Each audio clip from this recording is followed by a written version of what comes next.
সরকার চলতি বছরের ডিসেম্বরের মধ্যে দেশের বড় বন্দরগুলোতে বিদেশি অপারেটর নিয়োগ প্রক্রিয়া শেষ করতে চায় বলে জানিয়েছেন বিনিয়োগ উন্নয়ন কর্তৃপক্ষের নির্বাহী চেয়ারম্যান চৌধুরী আশিক মাহমুদ বিন হারুন।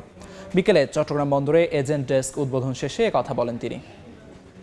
বাংলাদেশের পোর্টটা গ্লোবাল র্যাঙ্কিংয়ে একদম উপরের দিকে থাকতে হবে আমাদের নিজেদের স্বার্থের কারণে, এবং সেই উপরের দিকে থাকার জন্য আমাদেরকে বেস্ট অপারেটরদেরকে এখানে নিয়ে আসতে হবে। CDDL Chittagong dry dock limited take over করার পরে প্রথম এক মাসে প্রায় শতকরা 30% কন্টেনার হ্যান্ডেলিং ভলিউম বৃদ্ধি পেয়েছে। পোর্ট অথরিটি এবং সিডিডিএল এবং বাংলাদেশ নেভির যারা আমাদের সাপোর্টিং অফিসিয়াল আছেন সবাই মিলে একসাথে কাজ করে জিনিসটাকে খুবই সিমলেসলি ট্রানজিশন করিয়েছেন, এই জন্য ওনাদেরকে অনেক ধন্যবাদ। ডিসেম্বরের মধ্যে আমরা আমাদের বড় যে পোর্টগুলো আছে সেগুলোর খুব মাইলস্টোন কিছু প্রোগ্রেস করে দিয়ে যেতে চাই, যে কিছু এগ্রিমেন্ট সাইন করে দিতে চাই, কিছু গ্রাউন্ড ব্রেক করা শুরু হয়ে যাবে। বেশ কিছু জায়গায় আপনারা এমন একটা জায়গায় আমরা নিয়ে যাব যেখানে চাকা গড়ানো শুরু করেছে, এরপর আর এই চাকাটা থামানো সম্ভব না।